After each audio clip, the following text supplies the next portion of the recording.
Welcome to Strong Dads. This is Merle Hutchinson and Carl Andre. We're bringing you another great show. Well, we sure hope.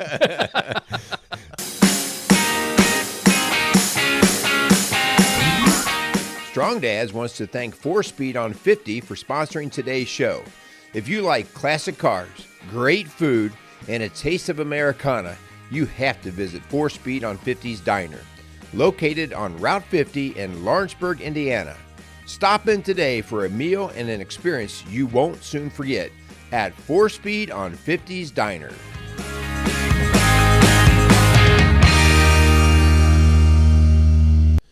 So, all right, We've got a lot here. Well, and I don't know. Yeah, so finally you get to that point where you're saying, okay, so I am going to finally submit.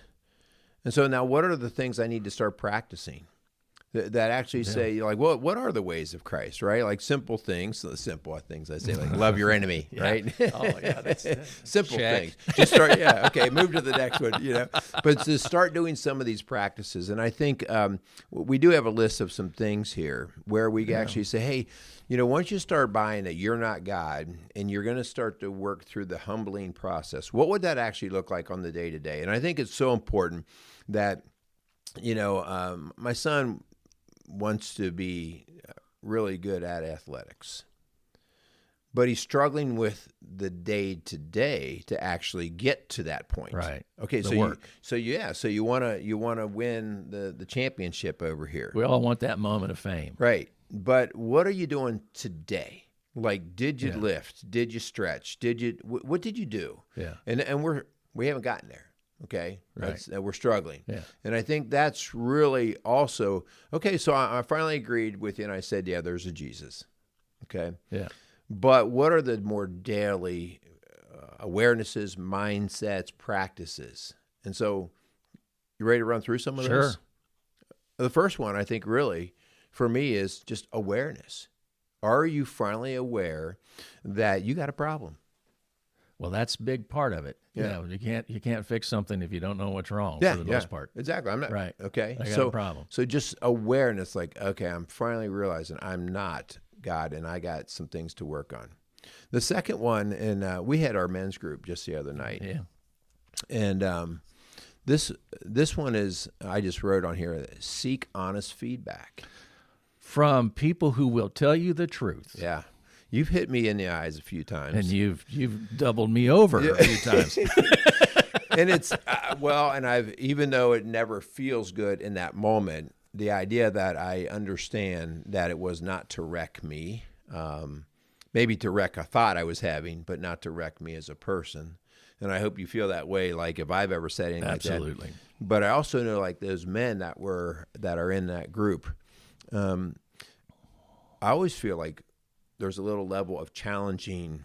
Well, I agree with you, but not quite on that, right? And when we have that little tug of war going on, right, that we can say things that need to be said in a loving way, a respectful way. But you need people in your life. The kings had jesters. Somebody that could speak truth into their life. So you need honest feedback, and you need reliable feedback. I mean, somebody can be honest but not reliable. I can honestly tell you what I think, but I don't have the depth really to speak out of that. I don't know if that makes sense or not. So that's how you let people in your inner circle, and then you have like the next level out and the next level out. And if somebody I don't even know says something, it could be true, right? But I haven't connected with them yet, so I'm not going to give them the right to speak deeply into me. Don't go to a bricklayer about diamonds. Nothing against bricklayers. Yeah. But you need to know that you're an extremely valuable resource from that standpoint. You're so diverse. You've had so much experience. So you're not the average person. And that's why I have a great deal of respect for you too. And I want you to speak into my life at different times. And I trust that. Yeah. Somebody else may not have that. So everybody's got that cousin. Right. That's Anyway. Yeah. How about the next one is this is hard. You and I had to work on this. You remember this? Observe reactions. And you're fantastic at it. But you and I struggled when we first started with some Bible studies because you and I are not afraid to talk. And the next thing you know, we'd have 8 guys at the table and you and I'd be talking. Nobody else would be talking. Yeah. And we had to say, we're going to shut up. Look for the cues. And look, we're going to start watching other people's reaction. Yeah. Just the other night, you even pointed out, you did it first. You said to one of our guys who was being quiet, "What's on your mind? What are you thinking?" Yeah. Because you're watching that, and you got to watch how people are reacting to what you say. Like, are they? If it's your kid, he's probably rolling his eyes at you, right? Well, that. But whether people are buying what you're selling. Right. Well, not only so buying what they're selling, I always strive to make sure everybody's got a voice at the table. And a lot of people in any group, there's in any job or anything, there's that 80-20 rule or whatever it is. But so many people, they want to say something, but it takes a lot. It takes a lot for somebody to speak in a group setting, and sometimes you have to you got to watch for the eyes. You got to watch for the. But to pull that out of them, when you see something that's percolating, and sometimes out of the mouth of babes comes some of the best stuff. Oh, yeah. It's just some observation. So, and what you're doing with that, Carl, is you're saying you're just as important as I am. You're just as important as I am. Versus if I keep running the show, you know that Right. I am the important one here, Right. And so that's a humbling process there. How about this next one? It is kind of close to what we talked about. Speak less and listen more. I think that is what Prideful. I'm sorry, what did you say? Well, this is one that you and I we've had to practice, right? Like sometimes you just feel like you got stuff that's important, and we use the phrase, many people think out loud. Yeah. Right. And I get that. Right. I get that they process things out loud. Other people are very quiet. They talk very little, but what they say could be huge. Well, there it comes. Like you can speak for an hour and somebody can say something in a minute that just, I wish I could have summed it up that well. Yeah. And so the idea that we just learn to listen more is probably key to that. Well, one of the things we didn't cover last time about some of the symptoms, I'll tell you this: if you go to dinner with a couple or another individual and you spend an hour or 2 hours sitting there talking and you leave and you can't tell anybody anything about that person, you need to look at that. We've got. I just lost a friend of mine, 34 years that I was friends with. And I truly was friends with. He had a big impact on me. But Linda and I went to dinner with him and his wife, and this happened on different occasions, 2 hours. We'd sit at the table, and they couldn't tell you one thing about us. Now, I like drawing out of people. I ask a lot of questions, okay? So some of that is of my own making, but the fact that they didn't even – I'm not – saying it was a pride thing, because I'm okay with that, when you walk away, but you just look at it and say, your pride is going to be one of those things that you need to listen more and talk less in those situations. That's an indicator, a habit that you might want to start practicing is become genuinely, the gift that I had, even though I was really shy, was I was genuinely interested in the human experience. Yeah. So. Yeah, which kind of, just in a way is ask people how they're doing. Ask how they're doing. Just ask how they're doing. You're fantastic at that, and I am really good at it now because I've learned the absolute value. Oh yeah. Of always asking people. In fact, one of my trainings in the school was, there's kids and there's teachers that get accused of having teacher pets and kids that are teacher pets. Yeah. And what you learn is that's actually very, very rare that somebody intentionally grabs that. Like, I want that kid to be my teacher pet or whatever. What you actually find is you have some kids who are just bubbling with personality, interested in the human experience, want to talk, and they're engaging. And then you got this other kid who's shy or reserved or only interested in themselves. And by the halfway point of the year, they're like, oh, yeah, well, that kid's a teacher's pet. And what you find is I trained, I had an entire program where I'd bring kids in and say, first thing you do, every single day, you walk in the class and you put your stuff up, and then you make eye contact with the teacher and you say, hi, Mrs. Smith, how are you? That's all you do. Yeah. And what happens over time, Mrs. Smith will say, oh, I'm fine, right? Yeah. And then within a short period, she'll say, oh, I'm fine. How are you? Yeah. And now now I got this going back, and by the time we get to the midpoint of the year, we are no longer student and teacher. We are now two people. Hey, how are you? Oh, I'm kind of tired today. oh, you know what?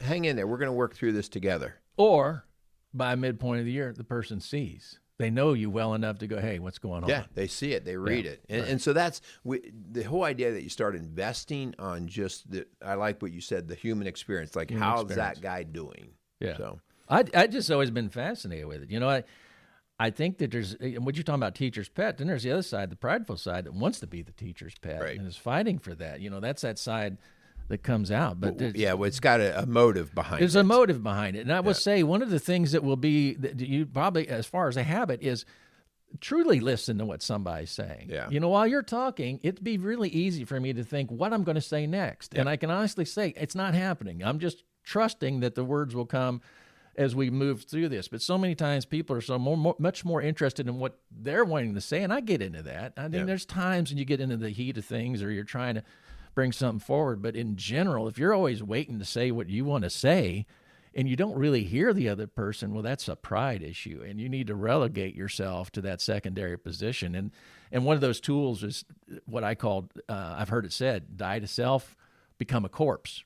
Think of a corpse, because a corpse, you can kick, spit, walk, you know, a corpse won't react. You know, it's when your pride gets involved that you can, it's not fair, or you're not listening to me, or this is important, or whatever it is. Now, I'm not saying be a doormat. There's still a place for righteous anger, is what we talked about before. But practicing being a corpse, dying to self, it's an art that will take a lifetime. Yeah. A lifetime. Yeah. But the joy is there. Yeah. Well, one of the practices that's kind of right in line with that is and this is a practice, because if you're pretty obsessed with your own thinking and your importance of having to say something, this will be a practice.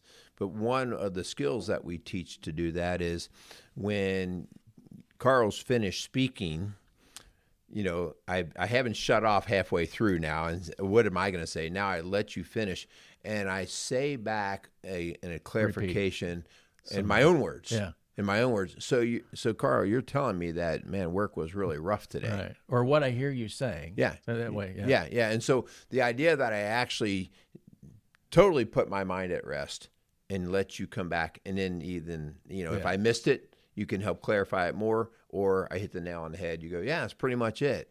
Yeah. Right? Yeah. And so that's the clarification that lets people know, oh, he actually listened to me. Yeah. I think God had a design in mind, actually, two things. One, glasses, I think, are responsible for divorce. Glasses? Yeah. I don't get what you're saying. Well, God made our eyes get bad as we got older, and then we made glasses. Like, oh my gosh, what happened to you? I married you. And the other thing, that was terrible. But the other thing is, when you get older, you can't remember. You know, you might get ready to say something, so your memory goes. So it's like, oh, I had an idea, and then it goes void, and the other person's talking. You can totally listen. Yeah. Every day is a new day. There was a plan, and we messed up on some of it. Yeah. So. We try to correct it. Yeah. With taking memory pills and glasses. And everything. Boy, if I could just take a memory pill and I could remember what I was going to say. And then I would have definitely divorced you. Yeah. I think another point, and we talked a little bit about this in the other show, is the idea of learning the importance of admitting your mistakes. Oh, yeah.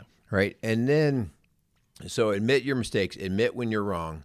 And then learning to apologize about them. And that, just because I said I screwed up, that does not mean that I've owned the responsibility of any hurt or damage. Yeah, I messed that one up. Mm-hmm. That I still haven't owned, because owning the hurt that somebody else might have had is really the next step of being a man. Because us men, we are to carry that and to protect that and to help fix that if it's possible. And when I just admit that I messed that up. Okay, it's on me, and I've done that. Yeah. Okay, it's on me. Let's move on. It's on me. No, we're not ready to move on, because that guy's still crippled due to your damage. Right. So let's help that guy get back up so he can start walking and the whole crew can start moving again. Does that make sense? Right. Yeah. And so that apology, and I talk about the idea of, if you really want to do this, the first place you start is with your wife and your kids. Mm-hmm. The number of people that I run into with couples that I say, you can kind of feel when there's just a lot of that prideful bickering back and forth, and I'll somewhere just come up and say, when was the last time you guys apologized to each other? What? It goes silent. Yeah. Way too often. But you don't it goes understand silent. what they've been doing. That's right. Right. Yeah, yeah. And I just think it's an extremely valuable tool to apologize to your kids. You and I have talked about that before, where we've wrecked our kids with statements or things that we've done, and in the moment it just seemed right or appropriate, and then you realize the scar that you put on them. Yeah, you say one thing, it can last a lifetime. Yeah, yeah, Yeah. So, You know, a lot of that, to me, it comes down, one of the big practices, and it's been hard for me, is to develop the habit of gratitude. Because if you're grateful for what you have and not pining all the time for what should be, could be, what you think it ought to be, and really settle down. It goes back to what we were talking about a while ago. You accumulate all these things in your life, and it's just never enough. But you know, as I get older, especially health. Health is everything. I mean, you know, you take it so much for granted when you're young to be able to get up. I remember Christopher Reeves talking about what made him mad was to see somebody rise from a chair without one thought and gracefully slide across the room. yeah, wow. In a walk, while he said, I'm trying to figure out how to move a finger. Yeah. So gratitude, from a pride standpoint, being content with what you've got and appreciating that, it's a battle for me, because I can be that, you know, this one thing, you know, I can find the fault in something too much, or that perfectionism side of me. But being grateful, practicing gratitude. Yeah, that's a great one. And just to update, Christopher Reeves, for any of you young guys, Oh. he was Superman. He Okay? was, yeah. So he was an actor that played Superman, and was thrown off of a horse and had a spinal injury that left him, I believe, quadriplegic. Yep. Yeah. He had a breather. Yeah. He was completely dependent. Yeah, yeah. And Right. so that was really the total the mind shift there of everybody saw him as Superman. Yeah. Literally. Yeah. And then to be in the wheelchair. Right. That was pretty weird. You know, I think it's important that we celebrate other people's successes. I'd say along that line too is being an encourager. Yeah. Being able to encourage people is the ability to relegate your pride to a secondary position. So celebrating somebody's success and encouraging other people. Yeah. So many people need encouragement. I Yeah. mean, they're just really flailing away around out there. But Yeah, go ahead. And for me to do that, I have to shut my own brain off, Right. and look at what you're doing. And, Right. Yeah, and And be happy for you. Yeah. To encourage you on to better things, to say you're capable, or to see something in somebody that they may not see in themselves, and encourage that. Or Yeah. To pull somebody up or push somebody up. It's one thing to pull somebody up to your level. It's another to push them past you. That takes a real quelling of the pride. yeah, yeah. And I think that whole idea that you're talking kind of goes to probably one of our final points here, and the idea of service to others. The idea that I'm actually going to understand each day that whatever I do, whether I lay bricks or I'm an attorney in the courthouse, everything is about, well, how well am I serving the next guy, versus me getting my paycheck, or me, patting myself on the back. Yeah. The idea that every day I see what I do is service to other people. I'm going to try to work for the benefit of somebody. Get out of yourself. Yeah. But you said something there, and I know we want to wrap it up here. One of the things I had on this list was what I said at the very beginning. You need to get to know God.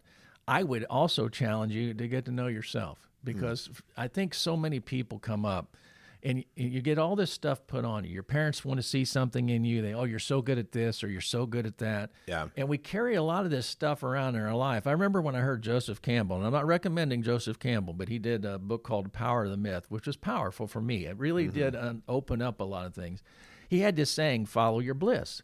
And to me, it seemed so irresponsible. It seemed like, well, for me, it was like, well, I'm just going to sit around the house. I don't want to work. I mean, that'd be blissful. No, that's not. It took me a while to understand what he was saying, is that God made us unique. Yeah. You have a unique set of gifts that this world needs.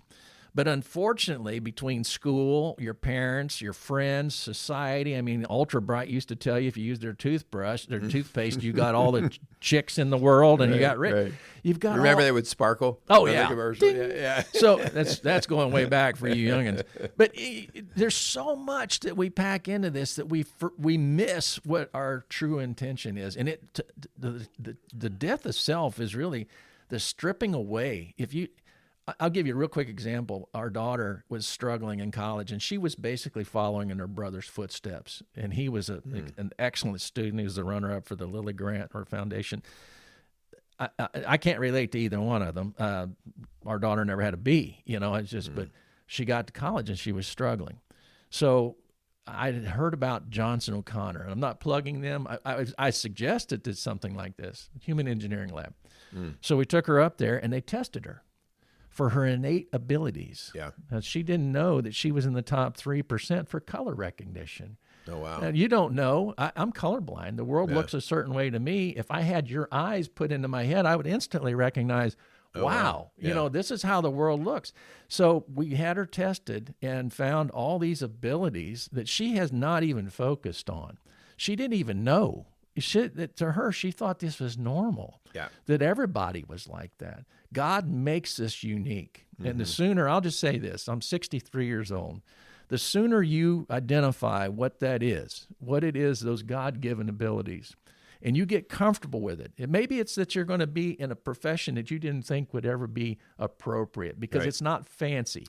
It's not glamorous. It doesn't make the money. It doesn't make the money, all that stuff. But the sooner you figure that out, what it is that you're gifted in, what that bliss is that God designed you for, and you can shed off all those other expectations by dying to self. I'm going to tell you, if I had my life to live over, I would have moved on that much more heavily.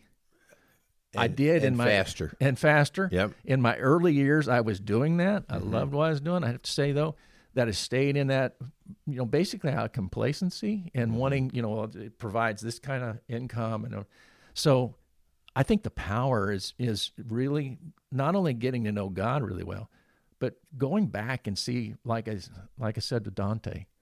Don't end up at 50 years old that you lost yourself back there because you took on an image, a person that you're not. Yeah. You're not intended to be. Yeah. That's good stuff right there.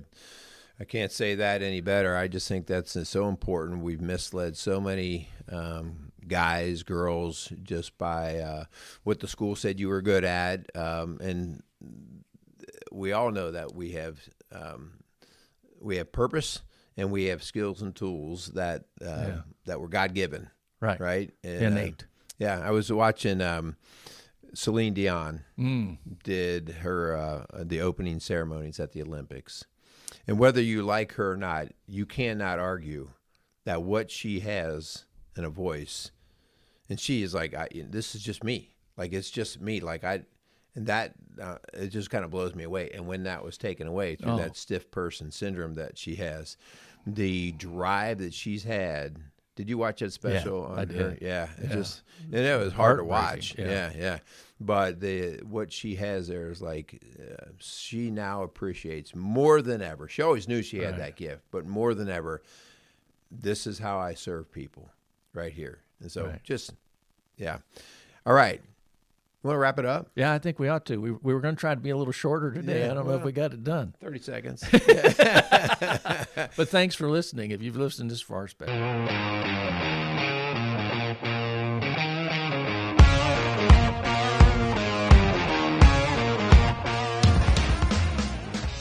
Strong Dads wants to thank Quality Auto Mart and Service for being a proud sponsor of the Strong Dads podcast. Started in 1985 and going strong for all these years. Recently, Quality Auto Mart has transitioned from owners of Mark and Nancy Repke to longtime employee Fred and Lorene Venus. For all your automotive needs and golf cart needs, check out Quality Auto Mart, located across from Indian Lakes on Highway 46 outside of Batesville, Indiana.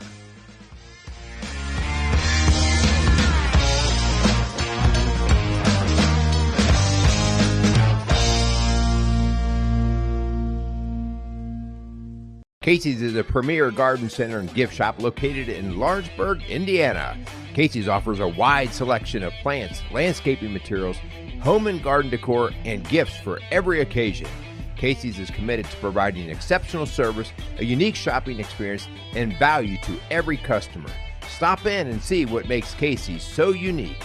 Located at 21481 State Line Road, Lawrenceburg, Indiana, or call 812-537-3800.